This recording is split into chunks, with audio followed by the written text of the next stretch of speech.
জীবিতদের মৃত দেখিয়ে ভুয়ো ওয়ারিশন সার্টিফিকেট, তাতে স্থানীয় পঞ্চায়েত প্রধানের সই। সেই সার্টিফিকেট দিয়ে জমির মালিকানা বদল। চাঞ্চল্যকর অভিযোগ উত্তর 24 পরগনার অশোকনগরে। প্রধানের দাবি তার সই জাল করা হয়েছে।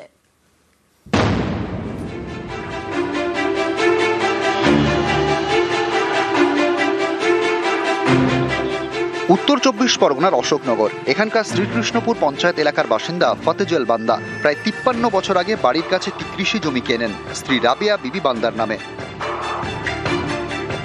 ফতেজল বান্দার দাবি, সম্প্রতি জমি বিক্রি করার জন্য ভূমি ও ভূমি রাজস্ব দপ্তরে যান। সেখানে গিয়ে জানতে পারেন জমির মালিকানা বদলে গিয়েছে। সিরাজুল হক নামে এক ব্যক্তি নিজেকে ফতেজল এবং রাবিয়ার ছেলে বলে দেখিয়েছেন।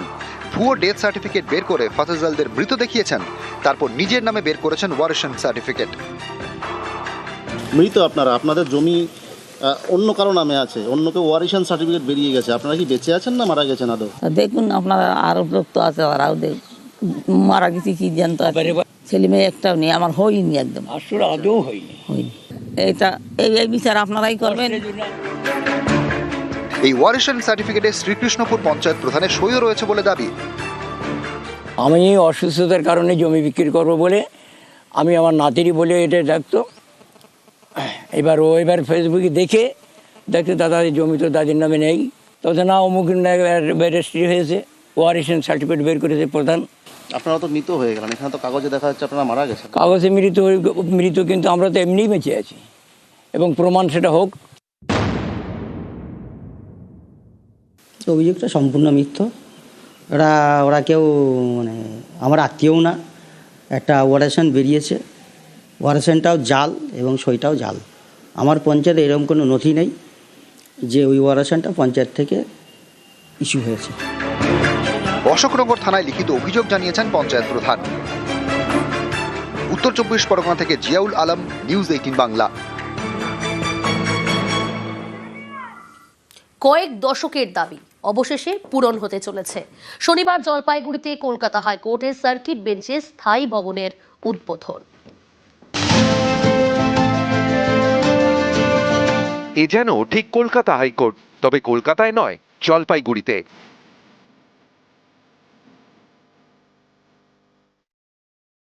জলপাইগুড়িতে কলকাতা হাইকোর্টের সার্কিট বেঞ্চে স্থায়ী ভবন।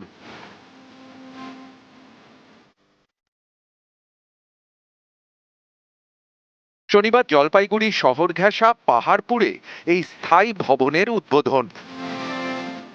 আমাদের ভারতবর্ষের প্রধান বিচারপতি, তিনি সঙ্গে আমাদের মাননীয় মুখ্যমন্ত্রী এবং কলকাতা হাইকোর্টের প্রধান বিচারপতি, সুপ্রিম কোর্টের বেশ কিছু বিচারপতি এবং কলকাতা হাইকোর্টের প্রায় সমস্ত বিচারপতিরা উপস্থিত থাকবেন। 2019 সালে জলপাইগুড়িতে কলকাতা হাইকোর্টের সার্কিট বেঞ্চ চালু হয়। এটি কলকাতা হাইকোর্টের দ্বিতীয় সার্কিট বেঞ্চ। প্রথমটি এ রাজ্যের বাইরে, আন্দামান নিকোবর দ্বীপপুঞ্জে। এতদিন ধরে জলপাইগুড়ি জেলা পরিষদের ভবনে চলছিল সার্কিট বেঞ্চের যাবতীয় কাজ। এবার স্থায়ী ভবনের উদ্বোধন। পাহাড়পুরে প্রায় 40 একর জমির উপর 3 তলা বাড়ি। এখানে রয়েছে 13টি কোর্ট রুম। কলকাতা হাইকোর্টের প্রধান বিচারপতির এজলাস।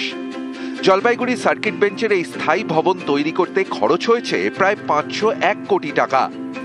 13টা কোর্ট, চিফ জাস্টিসের কোর্ট নিয়ে এখানে রেডি করা আছে। তার মধ্যে 4টে কোর্ট ইমিডিয়েটলি চালু হবে, তার মধ্যে একটা ডিভিশন বেঞ্চও থাকবে। এছাড়াও এখানে 10টা বাংলো জাজ সাহেবদের জন্য করা হয়েছে এবং প্রচুর কোয়ার্টার যারা স্টাফ তাদের জন্য তৈরি হয়েছে। এটা একটা মডেল কোর্ট। ভারতবর্ষে এই ধরনের কোর্ট আমার মনে হয় না কোথাও আছে কিনা। এবং এত সুন্দর আর্কিটেকচার, যেটা মাননীয় মুখ্যমন্ত্রীর নির্দেশে পিডব্লিউডি দপ্তরের থেকে এখানে কাজটা করা হয়েছে। কোচবিহার, জলপাইগুড়ি, আলিপুরদুয়ার, দার্জিলিং এবং কালিম্পং। পরবর্তীকালে যেভাবে হাইকোর্টের থেকে আমাদের কাছে সুপারিশ আসবে। এই সার্কিট বেঞ্চের দাবি দীর্ঘদিনের। আইনজীবীদের দাবি 1963 সালে উত্তরবঙ্গে প্রথম সার্কিট বেঞ্চের দাবি ওঠে। আন্দোলন শুরু হয় জলপাইগুড়িতে। 2019 সালে স্বপ্ন পূরণ হয়। সার্কিট বেঞ্চ চালু হলেও এর কোনো স্থায়ী ভবন ছিল না। এবার সেটাও পেতে চলেছে উত্তরবঙ্গ। সার্কিট বেঞ্চ উত্তরবঙ্গে স্থাপন করার যে আন্দোলন, সেটা অনেক দীর্ঘ আন্দোলন। 1963 সালে প্রথম জলপাইগুড়ি বার অ্যাসোসিয়েশন থেকে ওয়েস্ট বেঙ্গল WBLA বলে একটি সংস্থা ছিল, সেই সংস্থার মিটিংয়ে প্রথম প্রস্তাব হয়। তারপর থেকেই বিভিন্নভাবে এই দাবি দাওয়া প্রেস সরকারের কাছে, হাইকোর্টের কাছে পাঠানো হয়। এই আন্দোলনের চাপে হাইকোর্ট সিদ্ধান্ত নেয় যে উত্তরবঙ্গে কি সার্কিট বেঞ্চ হবে। আমরা 8টা জেলাকে নিয়ে এবং স্থায়ী বেঞ্চ যেখানে পাবলিক ইন্টারেস্ট লিটিগেশন মামলা ফাইল হবে ও সবকিছুই এই বেঞ্চেই ফাইল হবে, এখানেই নিষ্পত্তি হবে। জলপাইগুড়ি থেকে শান্তনু কর, নিউজ 18 বাংলা। এনজেপি স্টেশনে আইটি হাব। এনজেপি স্টেশন পরিদর্শনে ঘোষণা রেলমন্ত্রীর। উত্তর পূর্ব সীমান্ত রেলওয়েতে 13,000 কোটি বরাদ্দ। এনজেপি স্টেশনের প্ল্যাটফর্ম 8 থেকে বেড়ে হচ্ছে 10। একাধিক নতুন ট্রেন চালু হচ্ছে বলে জানান রেলমন্ত্রী। ভুবনেশ্বরের পর এনজেপিতেও আইটি হাবের ঘোষণা মন্ত্রীর। 13,000 करोड़ रुपए का बजट आज माननीय प्रधानमंत्री वेस्ट बंगाल में रेलवे के डेवलपमेंट के लिए देते हैं। आज एनजेपी स्टेशन आप देख रहे हैं वर्ल्ड क्लास स्टेशन बनने के काम में चल रहा है। अभी 8 प्लेटफॉर्म्स हैं, इसमें 2 नए ऐड हो रहे हैं 10 से। भुवनेश्वर में आईटी हब बन रहा है रेलवे स्टेशन के ऊपर, वैसे ही एनजेपी में भी आईटी हब बनेगा रेलवे स्टेशन पे। पैसेंजर और मेल एक्सप्रेस ट्रेन की मेंटेनेंस होती है, उस कैपेसिटी को बढ़ाने का काम भी जल्दी शुरू होगा, जिससे कि एनजेपी से और ज़्यादा गाड़ियां हम यहां से चला सके। নজর রাখবো আবহাওয়ার খবরে। সরস্বতী পুজোয় বাড়বে তাপমাত্রা। কলকাতা ও তার আশেপাশে বাড়বে তাপমাত্রা। দক্ষিণের জেলায় শীত উধাওয়ের সম্ভাবনা। পশ্চিমের জেলাগুলোয় থাকবে শীতের আমেজ। সোমবার থেকে রাজ্যে বাড়বে তাপমাত্রা। শনি রবিবার দক্ষিণবঙ্গে ঘন কুয়াশার সতর্কতা জারি। 23 তারিখ নাগাদ গিয়ে হয়তো আবার সামান্য একটু কমার সম্ভাবনা থাকবে। এই সময় স্বাভাবিক যদি বলা হয়, কলকাতা পার্শ্ববর্তী অঞ্চলের জন্য মিনিমাম টেম্পারেচার স্বাভাবিক থাকে 14.5 এর কাছাকাছি।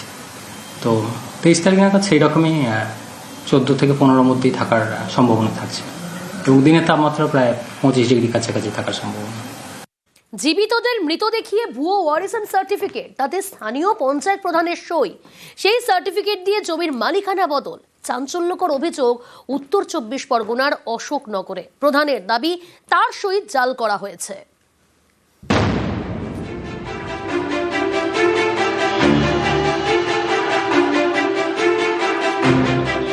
উত্তর 24 পরগনার অশোকনগর। এখানকার শ্রীকৃষ্ণপুর পঞ্চায়েত এলাকার বাসিন্দা ফতেজল বান্দা প্রায় 53 বছর আগে বাড়ির কাছে একটি কৃষি জমি কেনেন স্ত্রী রাবেয়া বিবি বান্দার নামে। ফতেজল বান্দার দাবি সম্প্রতি জমি বিক্রি করার জন্য ভূমি ও ভূমি রাজস্ব দপ্তরে যান। সেখানে গিয়ে জানতে পারেন জমির মালিকানা বদলে গিয়েছে। সিরাজুল হক নামে এক ব্যক্তি নিজেকে ফতেজল এবং রাবেয়ার ছেলে বলে দেখিয়েছেন। ভুয়ো ডেথ সার্টিফিকেট বের করে ফতেজলদের মৃত দেখিয়েছেন। তারপর নিজের নামে বের করেছেন ওয়ারিশন সার্টিফিকেট। মৃত আপনাদের জমি অন্য কারো নামে আছে, অন্য কেউ ওয়ারিশন সার্টিফিকেট বেরিয়ে গেছে। আপনারা কি বেঁচে আছেন না মারা গেছেন আদৌ? দেখুন আপনারা আরো লোক তো আছে, ওরাও মারা গেছি কি জানতো। ছেলে মেয়ে একটাও নেই, আমার হয়নি, একদম আসলে আদৌ হয়নি। এইটা এই বিচার আপনারাই করবেন। এই ওয়ারিশন সার্টিফিকেটে শ্রীকৃষ্ণপুর পঞ্চায়েত প্রধানের সইও রয়েছে বলে দাবি। আমি অসুস্থতার কারণে জমি বিক্রি করবো বলে আমি আমার নাতিরই বলে এটা ডাকতো। এবার ফেসবুকে দেখে দাদা জমি তো দাদির নামে নেই। তখন না অমুক রেজিস্ট্রি হয়েছে, ওয়ারিশন সার্টিফিকেট বের করেছে প্রধান।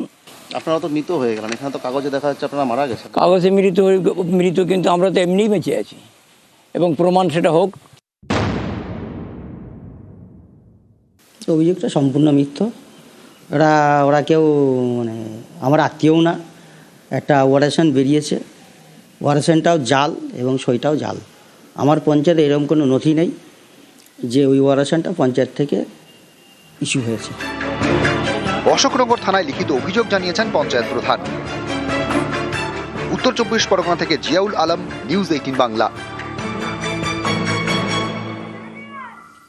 কয়েক দশকের দাবি অবশেষে পূরণ হতে চলেছে। শনিবার জলপাইগুড়িতে কলকাতা হাইকোর্টের সার্কিট বেঞ্চে স্থায়ী ভবনের উদ্বোধন। এ যেন ঠিক কলকাতা হাইকোর্ট, তবে কলকাতায় নয়, জলপাইগুড়িতে।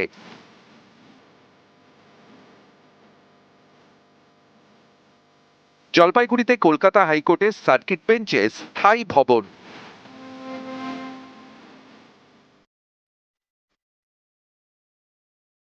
শনিবার জলপাইগুড়ি শহর ঘেঁষা পাহাড়পুরে এই স্থায়ী ভবনের উদ্বোধন। আমাদের ভারতবর্ষের প্রধান বিচারপতি তিনি সঙ্গে আমাদের মাননীয় মুখ্যমন্ত্রী এবং কলকাতা হাইকোর্টের প্রধান বিচারপতি, সুপ্রিম কোর্টের বেশ কিছু বিচারপতি এবং কলকাতা হাইকোর্টের প্রায় সমস্ত বিচারপতিরা উপস্থিত থাকবেন। 2019 সালে জলপাইগুড়িতে কলকাতা হাইকোর্টের সার্কিট বেঞ্চ চালু হয়। এটি কলকাতা হাইকোর্টের দ্বিতীয় সার্কিট বেঞ্চ। প্রথমটি এ রাজ্যের বাইরে আন্দামান নিকোবর দ্বীপপুঞ্জে। এতদিন ধরে জলপাইগুড়ি জেলা পরিষদের ভবনে চলছিল সার্কিট বেঞ্চের যাবতীয় কাজ। এবার স্থায়ী ভবনের উদ্বোধন। পাহাড়পুরে প্রায় 40 একর জমির উপর 3 তলা বাড়ি। এখানে রয়েছে 13টি কোর্ট রুম। কলকাতা হাইকোর্টের প্রধান বিচারপতির এজলাস। জলপাইগুড়ি সার্কিট বেঞ্চের এই স্থায়ী ভবন তৈরি করতে খরচ হয়েছে প্রায় 501 কোটি টাকা। 13টা কোর্ট, চিফ জাস্টিসের কোর্ট নিয়ে এখানে রেডি করা আছে। তার মধ্যে 4টে কোর্ট ইমিডিয়েটলি চালু হবে, তার মধ্যে একটা ডিভিশন বেঞ্চও থাকবে। এছাড়াও এখানে 10টা বাংলো জাজ সাহেবদের জন্য করা হয়েছে এবং প্রচুর কোয়ার্টার যারা স্টাফ তাদের জন্য তৈরি হয়েছে। এটা একটা মডেল কোর্ট। ভারতবর্ষে এই ধরনের কোর্ট আমার মনে হয় না কোথাও আছে কিনা। এবং এত সুন্দর আর্কিটেকচার, যেটা মাননীয় মুখ্যমন্ত্রীর নির্দেশে পিডব্লিউডি দপ্তরের থেকে এখানে কাজটা করা হয়েছে। কোচবিহার, জলপাইগুড়ি, আলিপুরদুয়ার, দার্জিলিং এবং কালিম্পং। পরবর্তীকালে যত যেভাবে হাইকোর্টের থেকে আমাদের কাছে সুপারিশ আসবে। এই সার্কিট বেঞ্চের দাবি দীর্ঘদিনের। আইনজীবীদের দাবি 1963 সালে উত্তরবঙ্গে প্রথম সার্কিট বেঞ্চের দাবি ওঠে। আন্দোলন শুরু হয় জলপাইগুড়িতে। 2019 সালে স্বপ্ন পূরণ হয়। সার্কিট বেঞ্চ চালু হলেও এর কোনো স্থায়ী ভবন ছিল না। এবার সেটাও পেতে চলেছে উত্তরবঙ্গ। সার্কিট বেঞ্চ উত্তরবঙ্গে স্থাপন করার যে আন্দোলন, সেটা অনেক দীর্ঘ আন্দোলন। 1963 সালে প্রথম জলপাইগুড়ি বার অ্যাসোসিয়েশন থেকে ওয়েস্ট বেঙ্গল WBLA বলে একটি সংস্থা ছিল, সেই সংস্থার মিটিংয়ে প্রথম প্রস্তাব হয়। তারপর থেকেই বিভিন্নভাবে এই দাবি দাওয়া প্রেস সরকারের কাছে, হাইকোর্টের কাছে পাঠানো হয়। এই আন্দোলনের চাপে হাইকোর্ট সিদ্ধান্ত নেয় যে উত্তরবঙ্গে একটি সার্কিট বেঞ্চ হবে। আমরা 8টা জেলাকে নিয়ে এবং স্থায়ী বেঞ্চ, যেখানে পাবলিক ইন্টারেস্ট লিটিগেশন মামলা ফাইল হবে ও সবকিছুই এই বেঞ্চেই ফাইল হবে, এখানেই নিষ্পত্তি হবে। জলপাইগুড়ি থেকে শান্তনু কর, নিউজ 18 বাংলা। এনজেপি স্টেশনে আইটি হাব। এনজেপি স্টেশন পরিদর্শনে ঘোষণা রেলমন্ত্রীর। উত্তর পূর্ব সীমান্ত রেলওয়েতে 13,000 কোটি বরাদ্দ। এনজেপি স্টেশনের প্ল্যাটফর্ম 8 থেকে বেড়ে হচ্ছে 10। একাধিক নতুন ট্রেন চালু হচ্ছে বলে জানান রেলমন্ত্রী। ভুবনেশ্বরের পর এনজেপিতেও আইটি হাবের ঘোষণা মন্ত্রীর। 13,000 करोड़ रुपए का बजट आज माननीय प्रधानमंत्री वेस्ट बंगाल में रेलवे के डेवलपमेंट के लिए देते हैं। आज एनजेपी स्टेशन आप देख रहे हैं वर्ल्ड क्लास स्टेशन बनने के काम में चल रहा है। अभी 8 प्लेटफॉर्म्स हैं, इसमें 2 नए ऐड हो रहे हैं 10 से। भुवनेश्वर में आईटी हब बन रहा है रेलवे स्टेशन के ऊपर, वैसे ही एनजेपी में भी आईटी हब बनेगा रेलवे स्टेशन।